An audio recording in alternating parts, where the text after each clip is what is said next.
Clayton Kershaw made his rehab start today down in Oklahoma City. We've got everything you need to know. Also, Tommy Edman's all-star campaign. Is he the Dodgers' best in-season trade?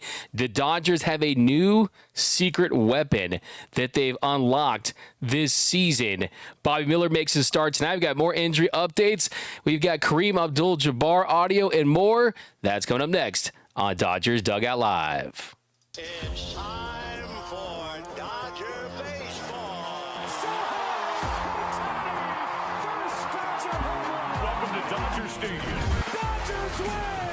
This is the golden age of Dodger baseball. Grand slam! It's a double for Freddie. They're going to make big signings. They're going to make impact trades. This is the most anticipated season in Dodgers history. Dodgers have won it all in 2020. Think blue, bleed blue, and I'm out. What is up, Dodgers Nation, and welcome to another episode of Dodgers Dugout Live, the #1 Dodgers show and podcast on YouTube. My name is Doug McKain, credential member of Dodgers Media. You can follow me on X and Instagram at DMAC_LA. If you haven't yet, do me a huge favor. Subscribe to the Dodgers Nation YouTube channel. Hit the subscribe button, hit the notification bell, hit the like button. Also, do me an even bigger favor and subscribe to the Discord channel. Posting things in the Discord, dropping stuff down there. We got the premium VIP Nation access where we're going to getting the merch out, all kinds of behind the scenes stuff. You can call into the show. We're going to do a lot of stuff. Also, we're going to do it where even everyone that's a part of the Discord can leave a voicemail. We're going to do that every Thursday for the Call to the Pen segment. So be sure to do that. And also, if you want to win a Luka Doncic Lakers jersey, go over and subscribe to my new channel, The Big League, the Big Lead, the hottest stories in all of sports in less than an hour. Do me a huge favor and do just that. But welcome to Dodgers Dugout Live. Lots to get into on this jam-packed show. I asked you guys over on the X, is Tommy Edman the Dodgers' best in-season trade? Right now, 91% of you say yes, and 9% say no.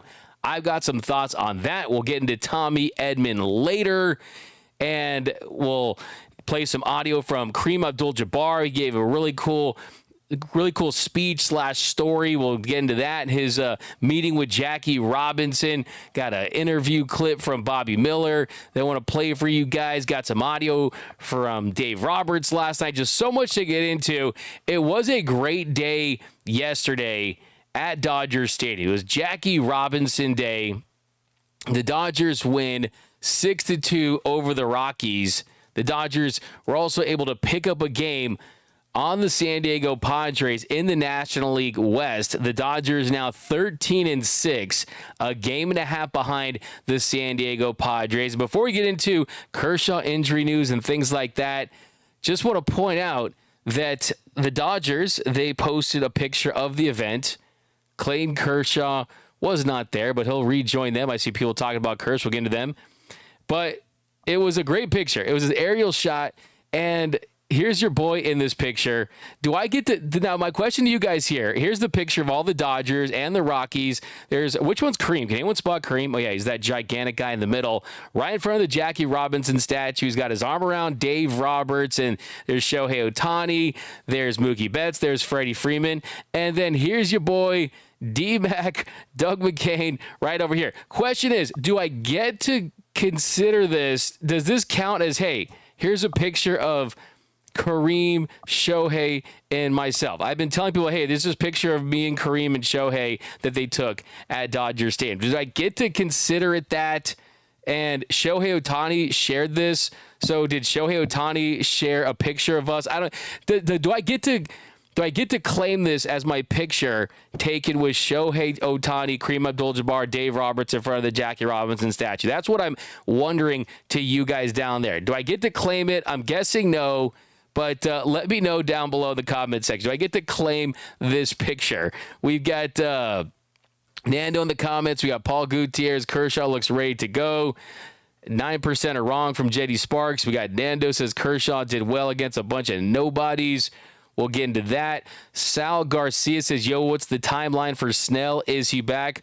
we'll give you some updates on Blake Snell in a little bit for sure. We absolutely will. But let's settle into the chat here on Dodgers Dugout Live. We've got Joseph says D-Mac and Will Smith finally in the same picture. So that takes away all the rumors, all the speculation. Finally, Will Smith and me in the same picture at the same time. Bruh. We've got nice light preserver, bro. We got Darren Sherp says, dude, got to claim that photo. I will never get that close.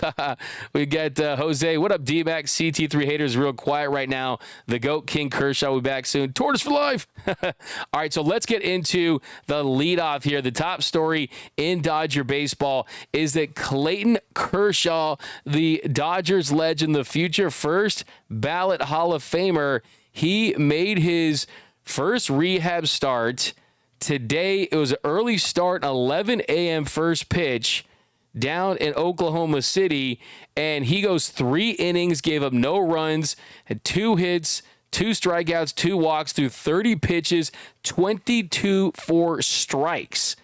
So an efficient outing for Clayton Kershaw that is making his way back from offseason toe surgery, and that's the last box that he needs to check. He's talking about how his arm feels good, but he needs that toe to get back to full strength so he can push off to get the last couple ticks on that velocity. He had the toe surgery back in November, and he's continuing to build up that strength. In today's outing, gave up a couple singles, did get a big double play there in the first, had a couple strikeouts, worked his way around those 2 singles. The first single he gave up was erased after getting that double play, got 4 ground ball outs. He retired 8 of the 10 batters that he faced. The fastball averaged 87.5 miles per hour and topped out at 88.8 miles per hour. So Kersh doesn't rely on velocity like a lot of pitchers out there, but you do want to see that number in the 9 range. You want to see a 90-plus mile per hour fastball. In recent years, you've seen it 91s, 92s, occasionally a 93 every now and then. But that is ideal when you pair that with a slider, and the way it tunnels, it looks like a fastball, falls off the table. The curveball plays, using some changeup, using some two seams, some splitters. So I think he's going to diversify that pitch mix a little bit to keep hitters on balance. But the big takeaway from this whole experience with Clayton Kershaw is you got to be patient with this rehab process and not expect too much early on, because mind you, this is going to be a lengthy rehab process because he was transferred to the 60-day IL on March 18th, and he can't come off the IL, and he's not eligible to return until May 17th. So that will give him time to make at the very least 4 more rehab starts with a lot of rest in between. And that is how they're going to play this. And Clayton Kershaw is not the biggest fan of rehab starts. I asked him about this last season. He said, look, the reason for that is you want to save your best pitches for the show, right? If you're going to empty the tank, you want to use those pitches to get out big league hitters. But I do think that he's seeing more value in this because he wants to finish his career strong. Dave Roberts said about him not loving those rehab starts, a first ballot Hall of Famer doesn't like to pitch in minor league games on rehab, but hey, there's no alternative, right? I mean, so that is just the truth there. And he said, we're going to get him back, and he's going to look forward to it. And his last outing was a good one, and I expect him back and healthy. So, yeah, he was facing hitters in Arizona, and now he faces live action in a game. So it's definitely a positive step in the right direction for Clayton Kershaw. And he did speak to reporters briefly after his start. This comes courtesy of our friends over the Bleed Los podcast. Definitely give them a sub. Do a fantastic job, especially getting those road pressers. Shout out to all the great people over the Bleed Los. My man Roger always killing the game over there. Well, here was Clayton Kershaw talking about climbing the fence early on and how his toe felt, and just going out there and getting this process started, and just how he felt coming out of his first rehab start. It feels good. Yeah, it feels good. I think I broke the gate back there, so sorry about that, but it feels good. Yeah, I mean, I think anytime with rehab, you want to feel healthy, which I do. It felt good today. And then you want to see your stuff obviously play. And so, I got some quick outs, which is good. There's some things that I need to work on still, but, for the first one overall, it was a good step forward for sure. So did he really break that gate? That's hilarious if he really did. I mean, he either has to pay for it. They named that the Clayton Kershaw gate.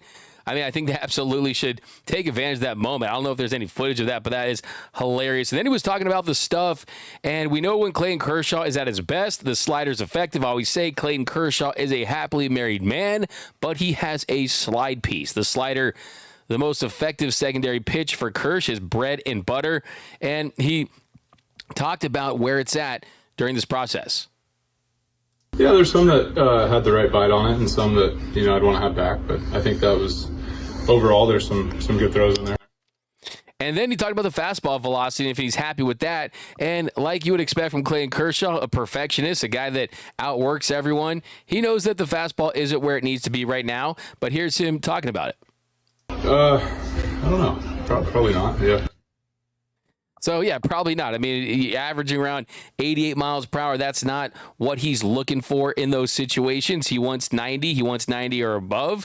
So that, to me, doesn't come as a surprise for him to have that response. But I think the interesting thing about Clayton Kershaw at this point of his career is what does that pitch mix look like when he gets back onto the mound? Because this is a guy that has relied heavily on that slider and just using fastball command to set that up. And then when he's got you really off balance, you'll see him working the Uncle Charlie, that Cooperstown curveball there. Well, you've seen his pitch mix evolve a lot throughout his career. And last couple of seasons, the big difference is he throws the slider more than he does the four-seam fastball. Last time we saw him in 24, threw the slider 43% of the time, the four-seamer 34% of the time. But then we also saw him working a splitter. He threw 21 splitters last year. He also threw 6 sinkers. He also threw a couple of changeups. So you've seen him diversify that pitch mix a little bit, and that'll be interesting to see. Do we see more splitters? Do we see more changeups? Do we see more two-seam fastballs when he gets back on the mound? Well, he was asked about that as well, just kind of working in those pitches that we're not used to seeing from him. I don't know. Yeah, I want it to be more of a runner, not a sinker. Just kind of go straight across the lefties, and then right now my changeup feels okay. So that's see if that lasts. But for right now, I feel like I can at least throw it a little bit. So I'd like to be able to. So we'll see. Yeah. So it sounds to me like he's looking for weapons to evolve, right? I mean, that is what the greats do. The great ones evolve, right? Michael Jordan finds that fadeaway, right? I mean, you have different pitches towards the end of your career that allow you to lengthen that career. There's a reason why Noah Syndergaard is updating his LinkedIn profile as we speak. There's a reason why guys like that who are overly velocity reliant weren't able to stay in this league because that's all they had. They didn't have other clubs in their bag, so to speak. Well, Clayton Kershaw, he's done that throughout his career, and you got to give him credit for it, and that's a reason why he's entering his 18th season with the Dodgers. And then he also talked about just this Oklahoma City environment, going down there, pitching in front of those fans, and also about the talent that exists with the Dodgers AAA affiliate. That was great. Yeah, I like this ballpark. It's fun to be here. 11 a.m. is a little early, obviously. I think the guys are still waking up, but yeah, it was a fun game. A lot of kids, which was great, and yeah, it was fun. I like these guys. It was a good group. Obviously, a lot of talent. A lot of big leaguers for sure. So, but good group, fun to be around, and it's always fun to come down here. So there we go, Clayton Edward Kershaw. I missed that. I don't care if it's a Kershaw day in OKC. I don't care if it's in LA. I don't care where it is. Baseball is better when you're saying the name Clayton Kershaw, when you're watching that delivery, that slider, that dude go out there and give it everything he has, which he's done throughout his entire career. And look, what we're going to see for him for the rest of the way is just put himself in a position where when he comes up, he can stay healthy and he can go out there and help this team any way he can. And I think the big thing for Kersh is just not trying to do too much. Going up here, getting 5-6 innings per start, getting the strikeouts. We need 32 strikeouts for him to become the 20th pitcher in big league history to throw 3,000 strikeouts. And is this a farewell tour? We'll see. It's possible. If he contributes, they win the World Series, he might ride off to the sunset. But I can tell you that he loves to pitch, and he loves to be a part of this team and this organization. So as long as he can help this team and pitch at a high level when he's out there, I expect him to continue his career. And as Andrew Friedman said, the door will always be wide open for Clayton Kershaw for as long as he wants to pitch. And he's never going to pitch for another organization. But let me know down below in the comment section, what are your thoughts on Clayton Kershaw? What do you expect from him? What do you expect from him in his return? Do you expect him to be successful? We've got... you guys down below, I heard Kersh fastball was 89. Yeah, 88 around that. We got D-Mac win his Hassan Kim coming up. Well, not for a while. We'll talk about that a little bit, unless there's an injury. I mean, that's kind of the big thing. Of course, that could change everything for sure. We got Carl. We got Roy Estrada. We got Jack. Kershaw's the GOAT. We've got...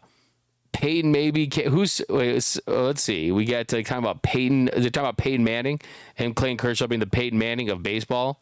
Okay, here we go. Nando says Kershaw's the Brett Favre and Aaron Rodgers of baseball. Just retire, bro. I would say Aaron Rodgers is not the worst comp, not as far as how he handles himself, but as far as a guy who, I mean, you look at Aaron Rodgers' QBR, then you look at Clayton Kershaw, his ERA, as far as the lowest for qualified pitchers in the modern era. Not the worst comp as far as just pure talent on the field, but yeah, it's going to be great to see Clayton Kershaw back. But switching gears, I want to talk some Jack Dreyer. Buy all the stock in Jack Dreyer that you can right now, because this is a guy that continues to impress at the big league level. And mind you, Jack Dreyer is someone that would not be on this team if it weren't for injuries. Guys like Michael Kopech and Evan Phillips, who have been out to start the season. Even Brusdar Graterol, Edgardo Henriquez. I mean, there were some guys that could have got opportunities that didn't because of injury. And Jack Dreyer was given an opportunity, and he's absolutely ran with it. Absolutely ran with it. He's pitched in 8 games so far, 12 innings of work. He's posed a .75 ERA. And it's not a fluke. The expected stuff looks good, too. A 1.19 expected ERA, has a 1.61 FIP, a 3.04 expected FIP, a 12 strikeouts per 9. He is striking out 36.4% of the hitters that he's facing. Opponents are hitting 77 off of him. He's been absolutely incredible for this team. He gives you the ability to go multiple innings. You saw yesterday coming in for Landon Knack, having another 4 strikeouts, going an inning and 2/3 scoreless. Did have a walk, but otherwise he was phenomenal once again for this team. And ask Dave Roberts about Jack Dreyer and what's impressed him the most, and also if he thinks that he could have a more prominent role for this team. I'll get into that after this, but here's what Dave Roberts had to say about Jack Dreyer. Davis scoreless, inning and 2/3, 4 strikeouts for Jack Dreyer. His ERA down to .75. How much does he exceed your expectations, and just kind of what's the biggest thing that really stood out with his performance early on? I think early on, he just, I've used that word unflappable a little bit. He just seems unflappable. He's he's an intellect, very well read. He's just very calm. He studies.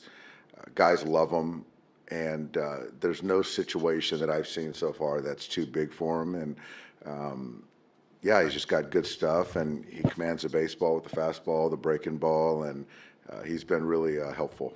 And just with the way this stuff plays at this level, I mean, could you see him maybe having a more prominent role than you envisioned early on the season? I like him where he's at right now. We've got a group of relievers that are seasoned, talented, have had a lot of experience pitching in high leverage. But I do feel that pretty much in any situation, you know, I can run him out there and feel good about it, though. So it's nice to hear Dave Roberts say that about, yeah, he likes him where he's at right now. But kind of what I was referring to was, I think when everyone's healthy, and that includes guys like Evan Phillips, Michael Kopech, and Anthony Bonda, and the current rotation of bullpen arms right now, is that if you pitch like this, like he is, you can't keep a guy like that off the bullpen mix, right? He's got to be included in that bullpen mix. And yes, when Evan Phillips is back, you're going to DFA Luis Garcia. But there's going to be some competition. Ben Casperius, Anthony Banda. I mean, there's a lot of talented arms in this bullpen, and usually this stuff figures itself out. It is still early. Not a lot of tape on Jack Dreyer, not a lot of familiarity, and at some point you're going to see hitters adjust to that pitcher. That's what we always see. You always get the naysayers. Like anytime someone comes up and they're hot, just wait till they make the adjustments. Wait till the scouts get a hold of them. Yes, for sure, but also it's a good thing because that is a part of the big league process on the other end too. If you are Jack Dreyer, you almost want to see those adjustments made against you as soon as possible because that way you can adjust back. That's what separates big leaguers that stay at this level and buy houses versus rent them, right? If you buy the house, you got the roots established. And you do that by adjusting back when they adjust to you. And I believe that Jack Dreyer is certainly going to be in that situation. But what makes this enticing to me, what makes this so and just so tantalizing is that Jack Dreyer is not doing this fluky. He's not doing this like, oh, he's coming up and he's just having some success and it's not sustainable and that sort of thing. But no, the advanced stuff loves Jack Dreyer. He's in the 99th percentile in expected ERA, the 100th percentile in expected batting average. 0.091. Average exit velocity, strikeout rate, barrel percentage, hard hit rate. All of that is elite based on percentile rankings. And the areas that he's not elite in, I think he can improve in. Walk rate, 32 percentile, 11.4%. And the fastball velocity at 92.4 miles per hour is in the 23rd percentile. But I think that's encouraging because it tells you that he doesn't need to blow it past guys just to get them out, right? He can do it in a way that says, okay, it's the induced vertical movement, right? I mean, he can get that IVB on you, the induced vertical break that lets you have success in the zone. And I think that that's something that's really fascinating about him. Opponents are hitting 0, 0, 0, 0, 0 on the heater, and they're hitting 167 on the slider. So Jack the Maytag Dreyer, my man, I think is here to stay. I really, really do. And he might go up and down. Of course, he has the options, and they can be flexible with him. But I do think that he could be the Dodgers' secret weapon in the postseason. A guy that has filthy movement, great command, can induce soft contact, misses barrels, and then you pair him with the high-velocity guys in this bullpen. Andrew Friedman has said it for many, many years, that if you want to put together the best bullpen, you can't do it all with guys that throw the same pitch and give you the same looks. You can't have all guys that throw 100 miles per hour. You can't have all guys that rely on the slider. This is someone who relies on fastball command, movement in the zone, an elite slider, and great movement. And he's just been great. So give me Jack Dreyer on the postseason roster. I mean, I really think that he has that potential. And if I'm in that bullpen, I'm thinking to myself, like, hey, awesome job, Jack. But I'm also thinking, like, man, I better take care of my business if I want to stay on here, if I want to do that. Because this is a guy that has the potential to take other dudes' jobs if he performs at this level and guys don't. I mean, that's just the truth. And you guys know I try to keep it 100. I think that's where it's at. I was talking to Jack Dreyer after the game. Couple things he told me was, look, he's not too focused on the numbers and the ERA and all that stuff. He really isn't. He's just going out there trying to help this team. That's the right thing to say for sure. But he told me that he'll never get used to pitching at Dodger Stadium, by the way. He said he just never will. He said all the decks, 50,000 people, just the magnitude of it. He said he'll never get used to it, but he's handling it well. He really, really is. And I am a firm believer that when you get your opportunity early, it sets you up to make adjustments throughout the season. So had Jack Dreyer gotten his opportunity and performed this well in the middle of the year, late in the year, then I would say, okay, it's kind of more of a wild card. But now I think this sets him up for an entire year where he can have those adjustments and really be a part of this team. Because I'm telling you, the advanced stuff looks good. He's not a fluke. There's not flukiness that's going on with him. That's just not what we're seeing with a Jack Dreyer. this dude is out here just straight up balling for this team. And we've seen guys in the past, I mean, like guys like, Ryan Yarbrough is having some success, and Caleb Ferguson was having some success, and Victor Gonzalez and things like that. It's like that kind of success was a little imbalanced because the advanced stuff didn't look good. That's not the case for Jack Dreyer. He really, just telling you, he's putting up elite numbers, not just as a rookie, but just as a reliever in baseball right now. Okay, switching gears, I want to talk some Tommy Edman. Tommy Edman continues to prove that the Dodgers got the steal of the century. They absolutely fleeced the Chicago White Sox and pulled off one of the best trades in the modern era at the trade deadline. When they traded for Tommy Edman, he was injured at the time, wasn't coming off a great season. The Cardinals were willing to deal him to a team that really is one of the Dodgers' rivals, if we're being completely honest. The Cardinals are a team that really battles with the Dodgers to see, okay, who's the best team in the National League.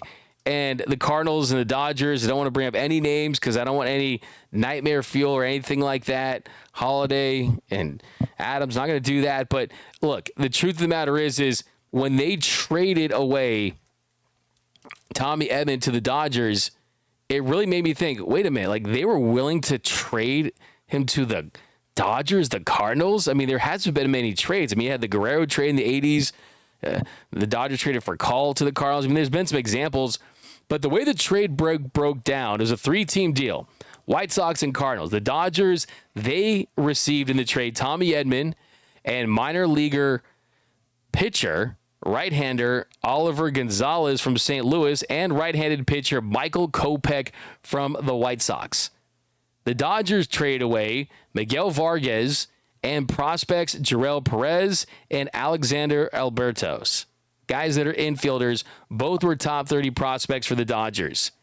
This year, Miguel Vargas has been an above average bat. He does have a home run. Not going to be an all-star most likely.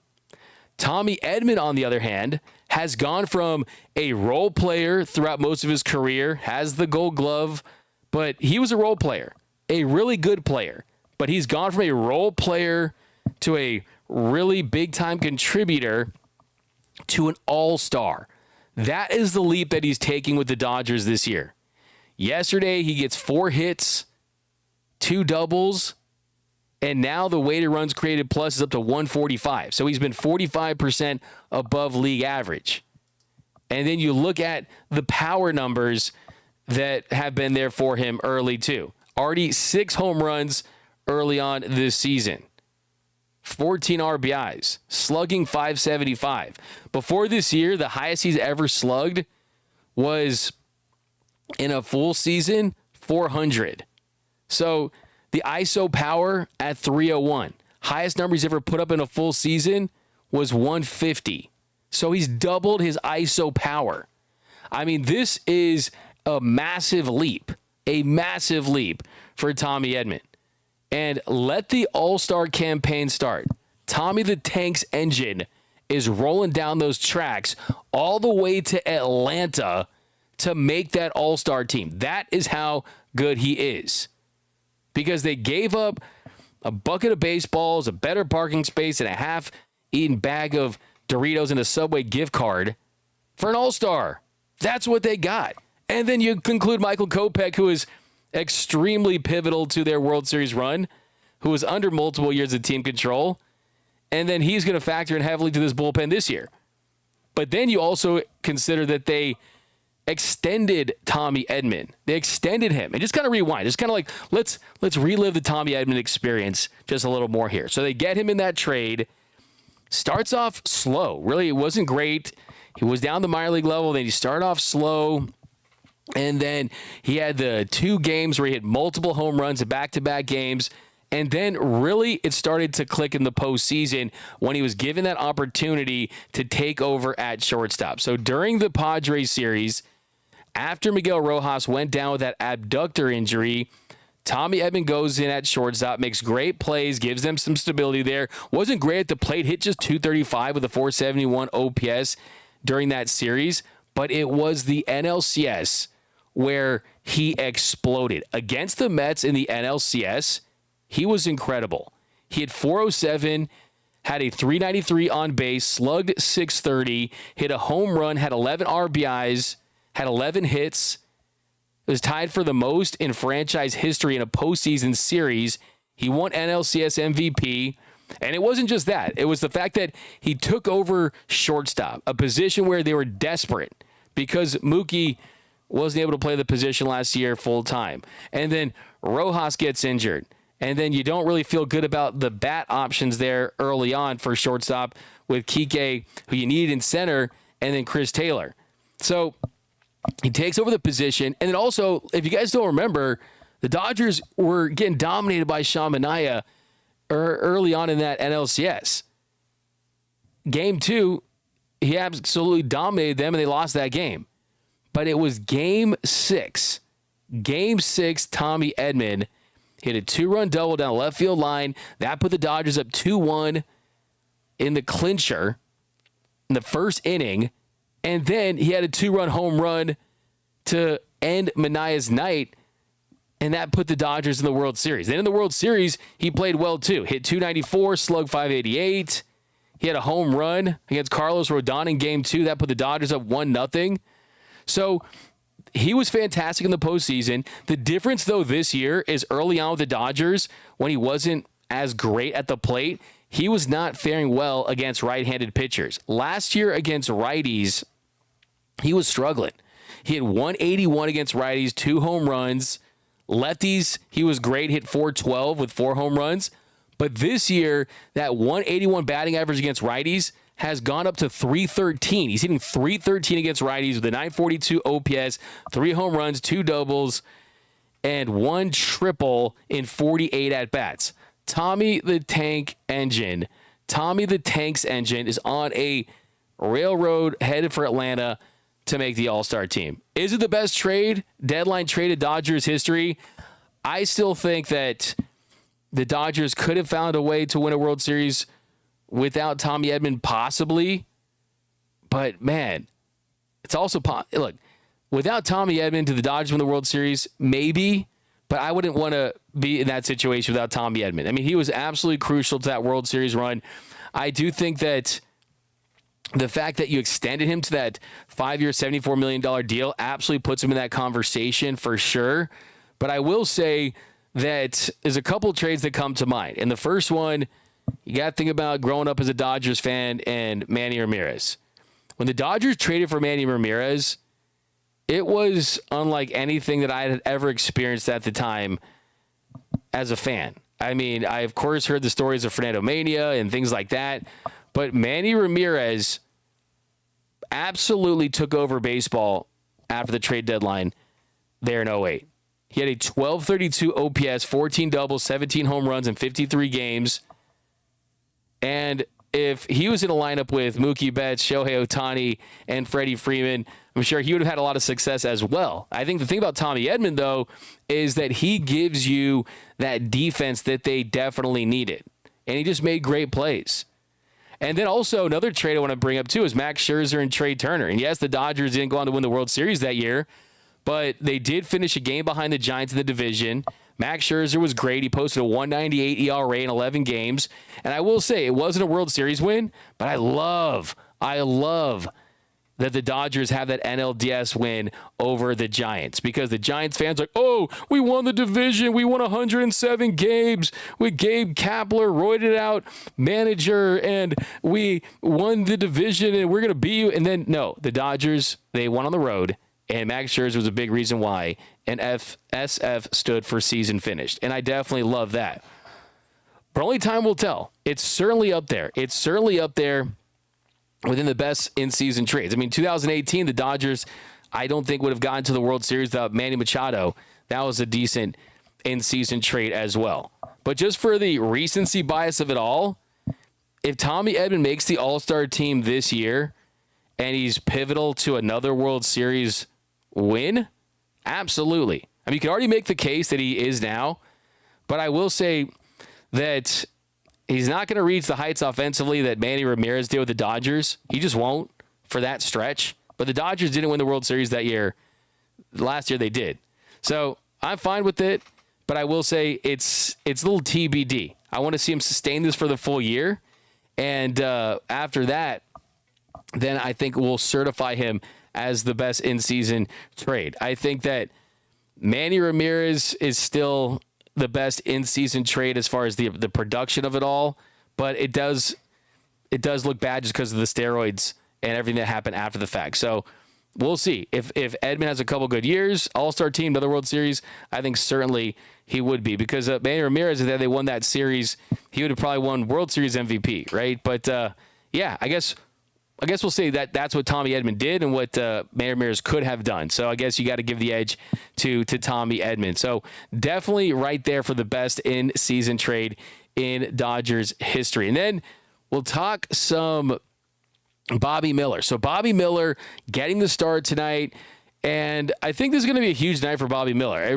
This hopefully will set the tone for his season, because it's been solid down at the minor league level, a 2.25 ERA. He's made a couple starts. The whip's been high at 14-17. He's striking out less than one batter per inning, so that's not awesome. 12 strikeouts, 12 walks, so you want to see the walks go down.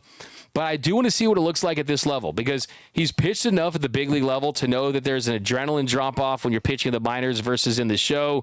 And he was pitching through a shoulder injury last year that was significantly impacting his performance. He had to change his delivery and his mechanics to adjust and try to pitch through it. So I think that he has really dealt a lot. Of course, he got hit with a line drive off his dome from former teammate Michael Busch that set his spring training back. Otherwise, he could have started the season in this rotation if everything broke right for him. But tonight's a great opportunity, because you're going up against a Colorado Rockies team that, hey, it might feel like he's going up against a AAA team again. Of course, I only joke. But here was my conversation with Bobby Miller from back in spring, where he talks about the mechanical adjustments that he made this offseason that hopefully will help him have a ton of success early on in 2025. Here with Dodgers pitcher Bobby Miller. Bobby, through today. First of all, how you feel? Feel really good. Bullpen today. Bullpen went really well. Just physically feeling great. That's just the most important part of spring training, is being healthy every year. That's just the main goal, is health. And then behind that, it's just health and execution, really, is just the main goal right now. Yeah, and Dave talked about today the scrum, the confidence that he has in you, kind of getting back to that guy we saw your rookie season. How much confidence do you have that you can get back to that guy? A lot, yeah. Right now I'm feeling better than I have in any other spring training. This so far has been my best spring and best off season of any off season I've had in pro ball so far. So I'm really looking forward to it. Is there anything you kind of focused on and pinpointed during the off season to kind of get off to that good start here in spring? A lot of conditioning, lots of running I've done this off season. That's gotten me in really top tier shape, pushing myself to the limits, which also helps with the mental side as well, just doing a lot of that, a lot of working out as much as I can this off season. Didn't really take many days off after the season. Usually I'll take close to a month off of throwing, but I really just kept up with plyos right when the season ended. I didn't really stop throwing, so right now I feel like I'm in a really good spot. Yeah, and last year you made some little mechanical tweaks as you were dealing with that shoulder injury. You feel like you're kind of back to that guy as far as mechanically that we saw in year one? Yeah. Right now, did some mechanical changes this off season, but I think that really helped a lot. I'm really focusing a lot on mechanics right now. It really gets my shoulder in a good place to throw the ball and to be able to do what I want the baseball to do. So I feel really good about that. Anything specifically about kind of those changes, like lower body, upper body? I've been crushing the lower body and lifting, but mechanics-wise, maybe a little more counter rotation, staying close a little long, so I'm not pulling off on the mound and yanking pitches left and right. But that's kind of the main thing, is I think that helps with execution. So, that's the biggest part for me. Yeah, and I see your locker here in between Tyler Glasnow and Blake Snell. Anything you kind of picked up from some of these veterans, some of these all-star pitchers that are in your rotation? A little bit so far. We're still starting to ramp up right now. Obviously Blake hasn't faced hitters yet, but I'm excited to watch that. I'm trying to watch him as much as I can, but yeah, we're just kind of friends right now, as of now. So, but yeah, I look to learn from him. Just watch and learn. It's a good guy to watch. Awesome. So as far as goals-wise, about cracking that opening day roster and finding a spot in this rotation? Yeah, of course. I got confidence in myself that I can be a part of that rotation the whole year. But But yeah, obviously there's going to be competition or whatever, but I'm always rooting for everybody in this locker room no matter what. So yeah, just got to do what I'm supposed to do, keep working hard, and as long as I can look myself in the mirror and say I did everything I was supposed to do and more, then I can't be mad at myself. Awesome. So there he is, Bobby Miller, as talented as it gets, back healthy again. Have a great spring, Bobby. Thank you. Thanks so much, man.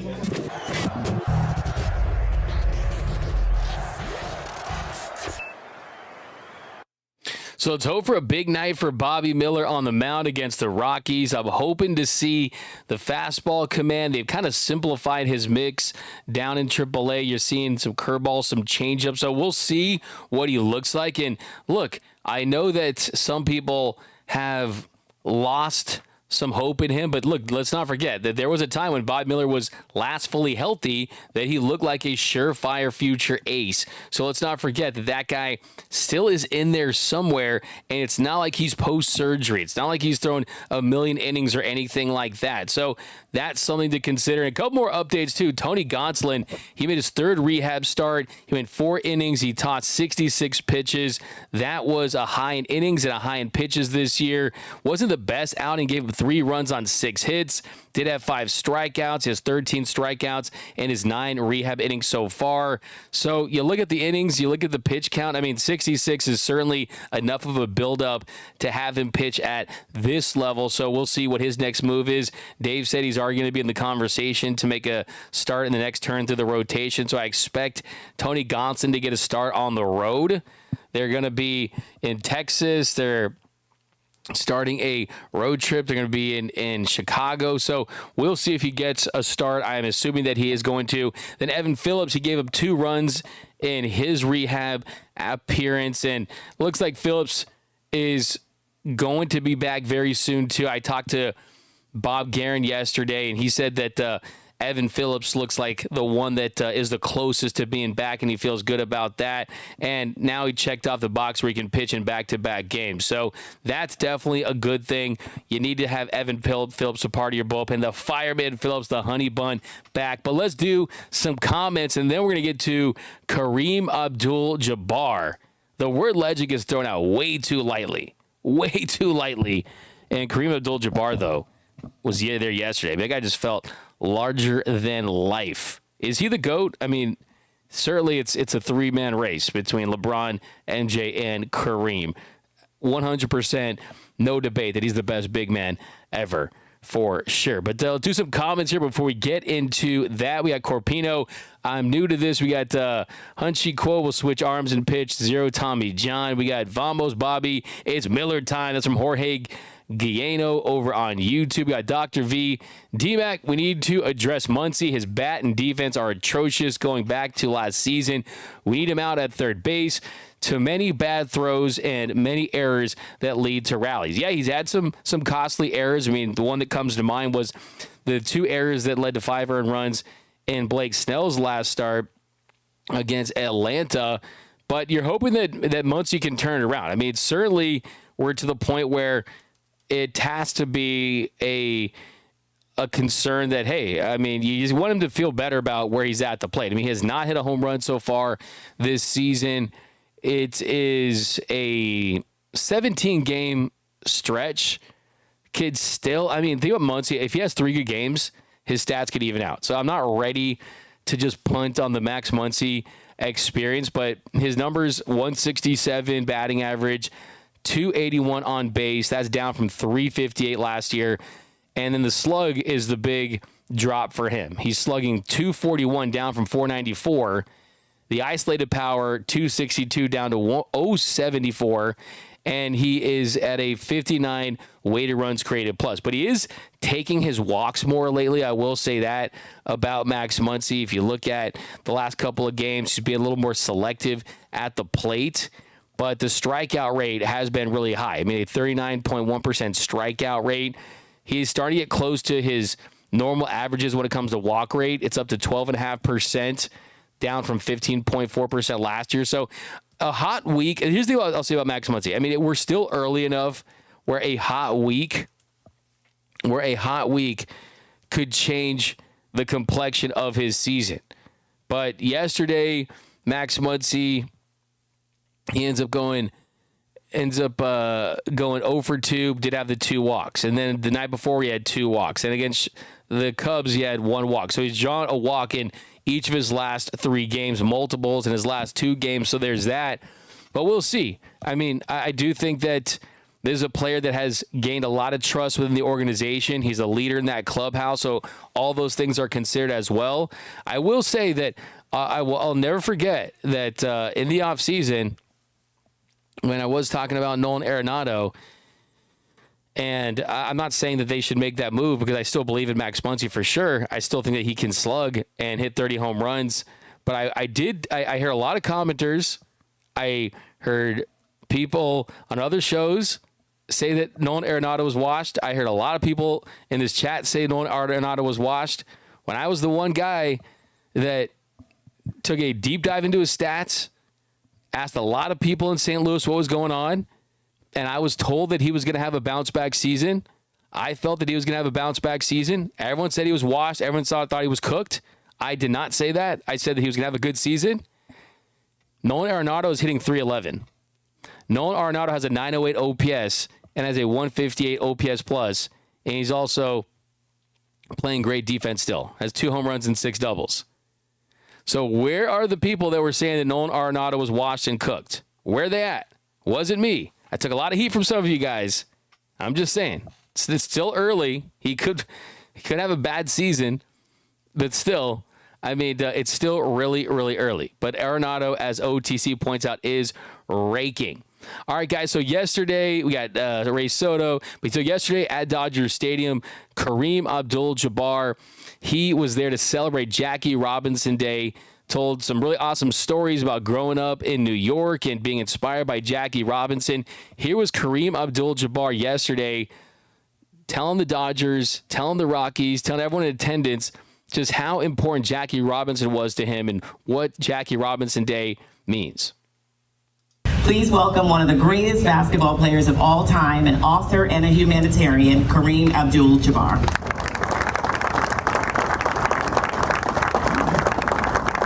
Thank you, Nicole.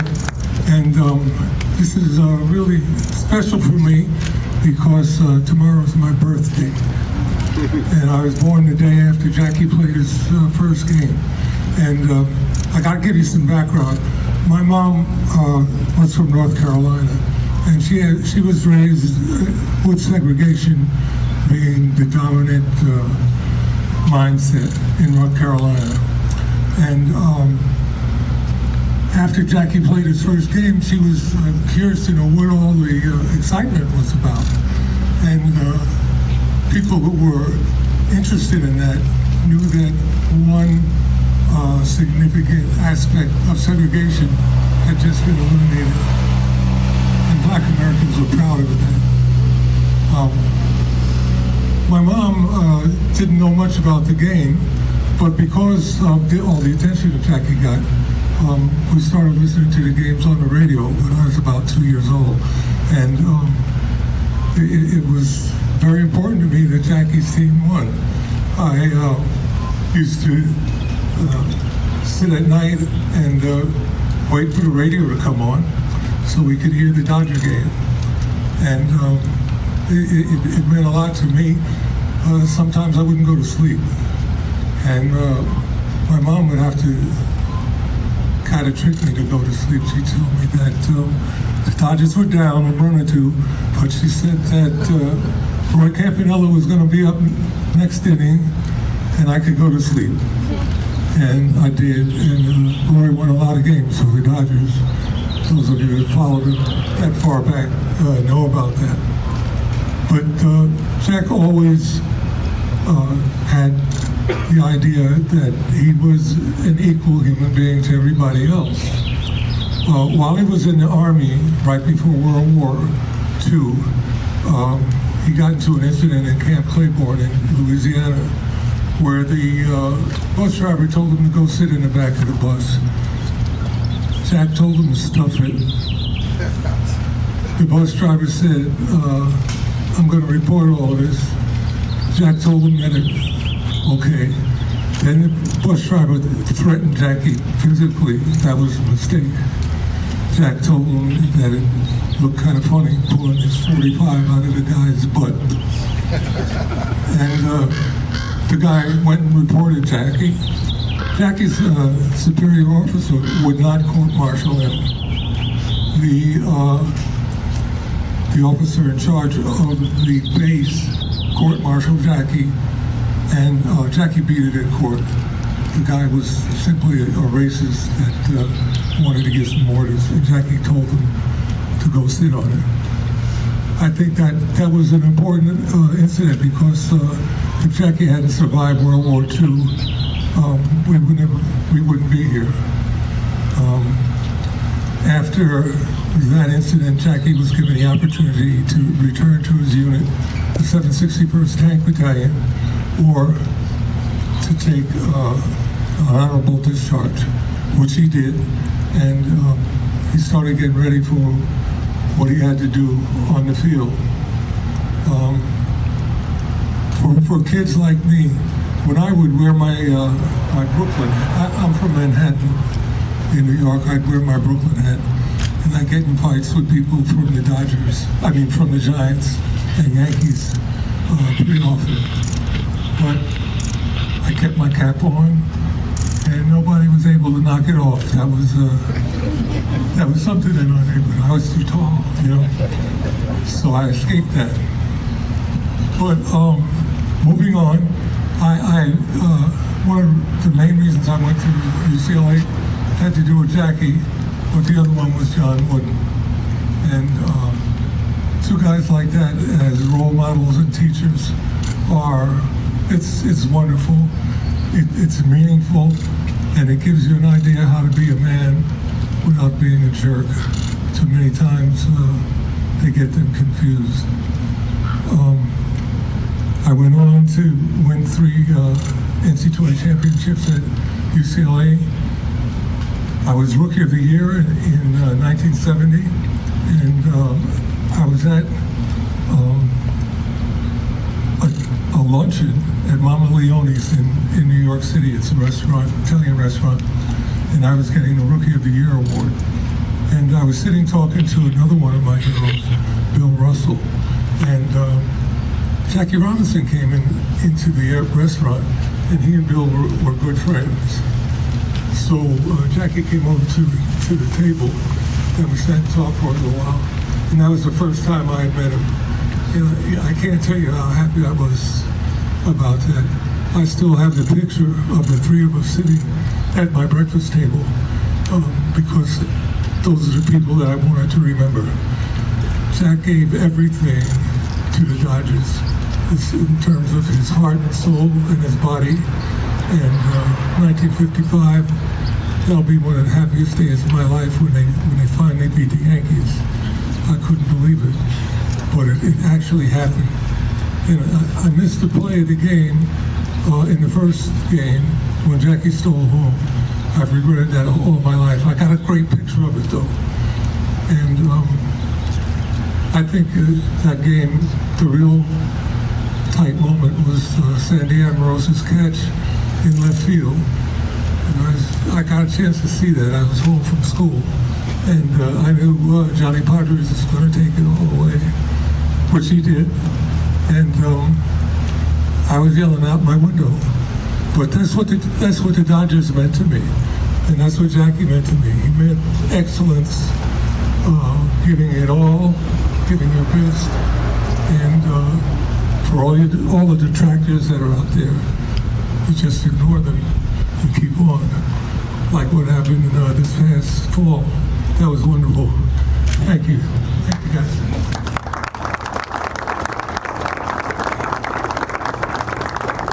Well, that's all I have to say. I'm very proud to have been able to emulate Jackie in the right way. You could do things in the wrong way, but Jackie showed us how to do it, and I'm very thankful for that. So thank you all. I hope I didn't bore you, and go Dodgers. There we go, the great Kareem Abdul-Jabbar rocking the Kareem shoes with the Jackie jersey, the Dodgers hat. Really awesome to see. I love that story where he talked about how they try to mess with him, the Yankees fans and the Giants fans, but they couldn't get his hat off because he's so tall. So that was pretty awesome. Again, don't knock that Dodgers hat off of Kareem because, hey, man, true fan right there. So really, I mean, he really does love the Dodgers. He really does. I mean, a lot of celebrities like, oh, Dodger Stadium's a cool place to be seen. Show me on Instagram. Da-da-da. Not Kareem Abdul-Jabbar. They have some great celebrity fans, and he's certainly one of them. But tonight, drop your called shots. We need a show bomb, man. We need a Shohei Ohtani home run tonight. Shohei Ohtani leaves the yard for me. And I think Mookie Betts, does he hit a home run? Well, this is German Marquez tonight. It's German Marquez, and German Marquez has had a lot of success against the Dodgers throughout his career, especially at Dodger Stadium. So if you're hopeful, that definitely is the guy to think about. I think that Shohei leaves the yard, though. Shohei loves to leave the yard, especially when they're about to go on road trips. It's been a while since Shohei has talked to the media, so I'm guessing that that is the move right there. I think Shohei leaves the yard tonight.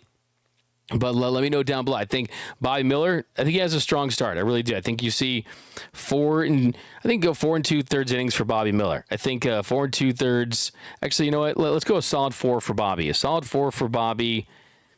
6 strikeouts, and something to feel really, really good about. That it's not a good Rockies offense. But you know what? I've been a little too optimistic here. I'm going to switch that one more time. Let's go 4 1/3 innings, 5 strikeouts for Bobby Miller. But let me know down below in the comments section, what are your thoughts on tonight? We got Teo hits a home run if he plays. He's expected to play. Conforto needs it from Ray Soto. I like that. Max Muncy, home run from Nico over there. So that's pretty awesome as well. Shohei leaves the yard twice from George. I like that. But that is going to do it, guys, for this episode of Dodgers Dugout Live. If you haven't yet, do me a huge favor, guys. Subscribe to the channel. Subscribe to the Discord. Also, subscribe to my new show. Lots of Lakers over there. For my Lakers fans out there, definitely go and subscribe and comment Luka Doncic, Luka Magic down below, because we are giving that away hopefully by the end of this week. So definitely be able to do that. But that's going to do it, guys. Thanks again, as always, for joining us. My name is Doug McKain. You can follow me on X and Instagram at DMAC_LA. Remember, nothing brings us together quite like Dodger baseball.